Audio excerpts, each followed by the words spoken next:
Escuchen con atención, porque lo que está ocurriendo en este momento en las negociaciones del TMEC no es simplemente una disputa comercial rutinaria. Lo que estamos presenciando es el comienzo de una reconfiguración geopolítica que va a redefinir las relaciones de poder en el hemisferio occidental durante las próximas décadas. Los grandes medios de comunicación, esos aparatos de propaganda institucionalizada que operan desde Nueva York y Washington, están presentando este conflicto como una simple negociación arancelaria, como si se tratara de un regateo en un mercado. Están fallando deliberadamente en capturar la magnitud de lo que está en juego, porque lo que México y Canadá están haciendo hoy no es resistir caprichosamente las demandas de Washington.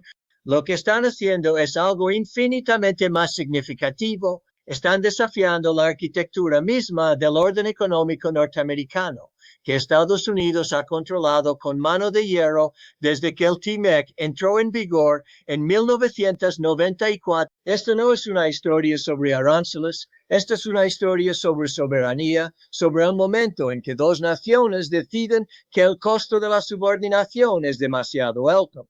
Y lo que viene a continuación va a sacudir los cimientos de todo lo que creíamos saber sobre la interdependencia económica en América del Norte. Para comprender verdaderamente por qué este momento es tan extraordinario, necesitamos retroceder y examinar la arquitectura de poder que sustenta al TMEC.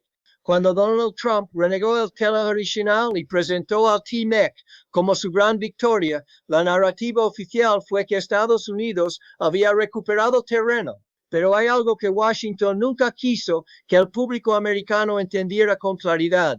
El TMEC también creó nuevas palancas de poder para México y Canadá. Los mecanismos de resolución de disputas, las cláusulas de contenido regional para el sector automotriz, las protecciones laborales que en teoría elevan los estándares mexicanos. Todas estas disposiciones crearon una red de interdependencias que no favorece únicamente a Washington. Y ahora, en esta revisión de 2026, esa red está siendo tensada hasta su punto de quiebre. Los negociadores mexicanos, bajo la dirección de la presidenta Claudia Sheinbaum, han llegado a la mesa con una postura que hace apenas 5 años habría parecido impensable. No están pidiendo, están exigiendo. Y Canadá, bajo Mark Carney, que lleva en sus venas el lenguaje de las finanzas internacionales y entiende perfectamente cómo funciona el poder económico real, está adoptando una posición de solidaridad que Washington claramente no anticipó con suficiente seriedad. Si esta perspectiva les está dando un contexto que no encontrarán en CNN ni en Fox News, les pido que le den like a este video. No porque necesite validación, sino porque ese gesto simple le dice al algoritmo que este tipo de análisis sin filtros merece llegar a más personas que merecen ver la realidad tal como es. Ahora bien, la pregunta que todo analista serio debe hacerse en este momento es, ¿cuáles son exactamente las demandas de Washington que México y Canadá están rechazando? ¿Y por qué ese rechazo es estratégicamente coherente? Las exigencias estadounidenses en esta ronda de revisión incluyen una revisión de las reglas de contenido regional en el sector automotriz para favorecer aún más la manufactura doméstica estadounidense, restricciones más severas sobre las inversiones chinas en México que Washington percibe como una puerta trasera para que Pekín acceda al mercado norteamericano, y cláusulas de supervisión que en la práctica equivalen a una subordinación de las políticas industriales mexicanas y canadienses a la aprobación de Washington. Analicen esto con cuidado. Lo que Estados Unidos está pidiendo no es simplemente una ventaja comercial.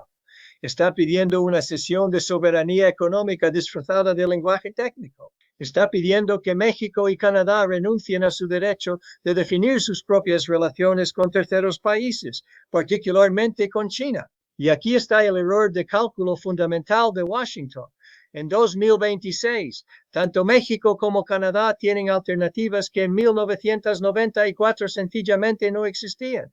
Lo que Washington se niega a calcular es el nuevo mapa de poder económico global que ha emergido en los últimos 10 años. México no es el México de Cedillo ni el México del PAN que firmaba lo que Washington dictaba. México es hoy la 9ª economía del mundo. Ha superado a China como el principal socio comercial de Estados Unidos y tiene una presidenta que proviene de la izquierda académica y que tiene un mandato político claro de defender la soberanía nacional. Sheinbaum no puede permitirse ceder en estos puntos sin traicionar la base política que la llevó al poder. Y Carney desde Ottawa tiene sus propios cálculos que hacer. Canadá vio cómo Washington usó los aranceles al acero y al aluminio como garrote político durante la primera administración Trump. Esa memoria institucional está profundamente grabada en la postura negociadora canadiense actual. Carney sabe que cualquier concesión que haga hoy sin garantías sólidas de reciprocidad simplemente invitará a Washington a presionar más agresivamente mañana. Y ahora debo hacer una pausa y plantearles una pregunta que me parece fundamental para entender no solo esta negociación, sino el estado moral del orden internacional en su conjunto. ¿Tiene una nación poderosa el derecho de usar su peso económico para dictar las relaciones exteriores soberanas de sus vecinos? Porque eso es precisamente lo que Washington está intentando hacer cuando exige que México limite sus vínculos comerciales con China.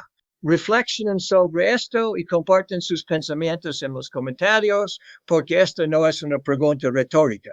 Es una pregunta que define el tipo de mundo en el que vamos a vivir en las próximas décadas y sus respuestas como ciudadanos globales informados importan. Permítanme ahora examinar la dimensión geopolítica más amplia de este conflicto, porque sería un error gravísimo analizar el TMEC de 2026 en el vacío. Este enfrentamiento no está ocurriendo en un mundo unipolar donde Washington puede simplemente imponer su voluntad. Está ocurriendo en un mundo multipolar donde China ha construido el mayor bloque comercial de la historia con el RCEP, donde el BRICS se ha expandido para incluir a potencias regionales clave, donde el dólar sigue siendo la moneda de reserva global, pero su dominancia es cuestionada de formas que hace una década habrían parecido fantasiosas.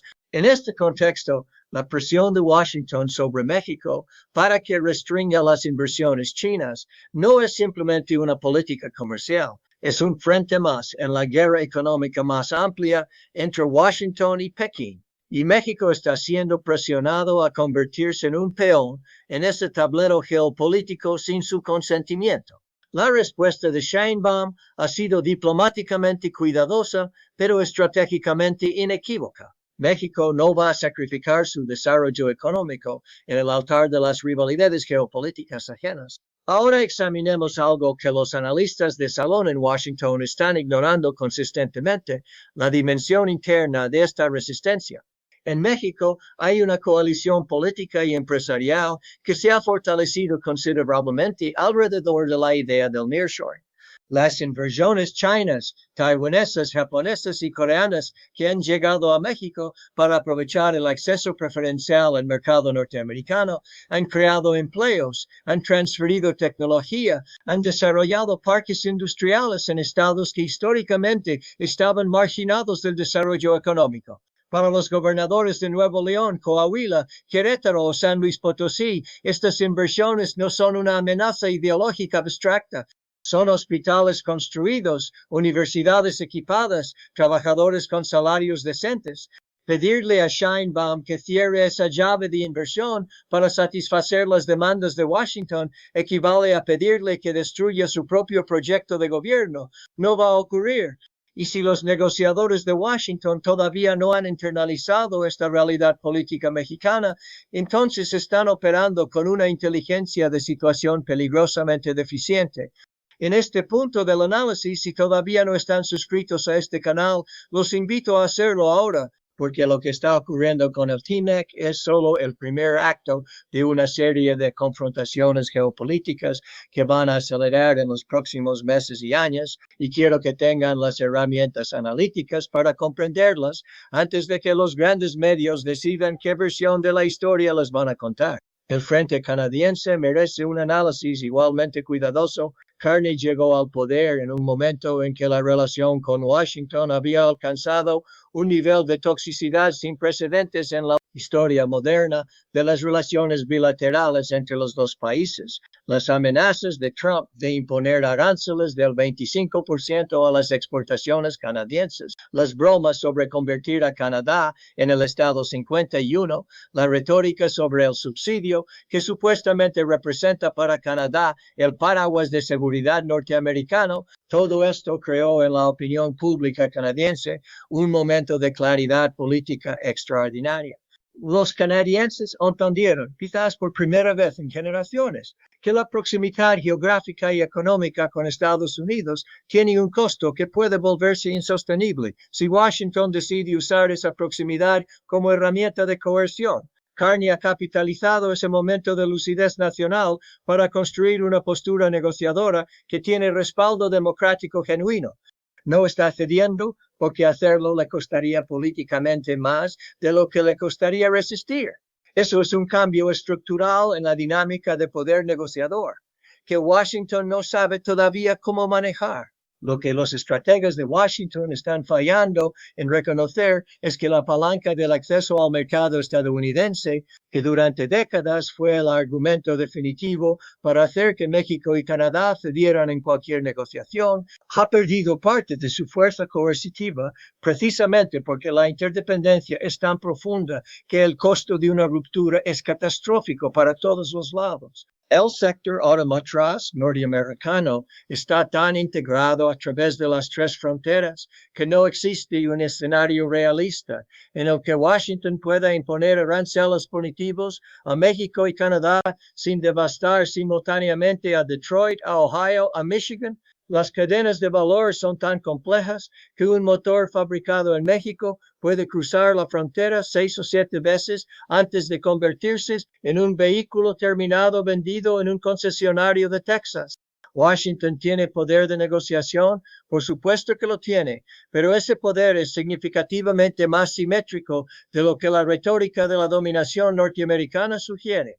Hay además una dimensión que ningún análisis responsable puede ignorar, el tiempo. El TMEC tiene una cláusula de revisión que obliga a las partes a renegociar en 2026 y si no se alcanza un acuerdo, el tratado puede quedar en un estado de incertidumbre legal que es profundamente dañino para la inversión. Pero esa presión de tiempo opera de forma diferente para cada parte. Para las empresas norteamericanas que han construido plantas en México y Canadá basándose en las reglas del TMEC, la incertidumbre es inmediatamente destructiva para sus planes de inversión. Para México y Canadá, la presión de tiempo existe, pero es manejable, especialmente si están coordinando sus posiciones, como todo indica que lo están haciendo.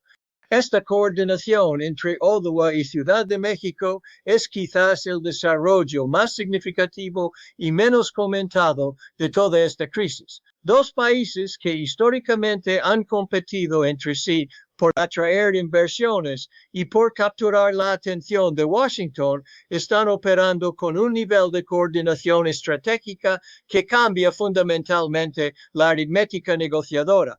El veredicto al que llego después de este análisis es el siguiente. Estamos en el umbral de un momento histórico que va a definir si el TMEC puede evolucionar hacia un modelo de integración genuinamente equitativa o si se convierte en un instrumento de hegemonía renovada. México y Canadá han tomado una decisión que tiene una lógica estratégica impecable, resistir ahora cuando tienen la mayor capacidad de negociación que jamás han tenido, es infinitamente preferible a ceder y legitimar un precedente de subordinación que Washington explotaría indefinidamente en el futuro. Washington, por su parte, enfrenta la elección entre adaptarse a la nueva realidad de sus socios o arriesgarse a un deterioro del marco comercial más exitoso del hemisferio. La historia nos enseña que las potencias hegemónicas raramente hacen esa adaptación de manera elegante, pero la historia también nos enseña que cuando dos países medianos con economías integradas profundamente a la suya deciden defender juntos su terreno, incluso la potencia más grande del mundo tiene que recalcular. Eso es exactamente lo que está ocurriendo Y las consecuencias de este enfrentamiento van a resonar mucho más allá de América del Norte, porque el mundo entero está mirando para ver si Washington puede todavía imponer su voluntad a sus propios aliados más cercanos. Si México y Canadá mantienen su posición, habrán demostrado algo que muchos países en el mundo global necesitan urgentemente ver demostrado, que la soberanía todavía es posible. Compartan este video, no para hacerme un favor, sino para que las personas a su alrededor puedan ver este análisis antes de que los grandes medios les cuenten su versión de la historia.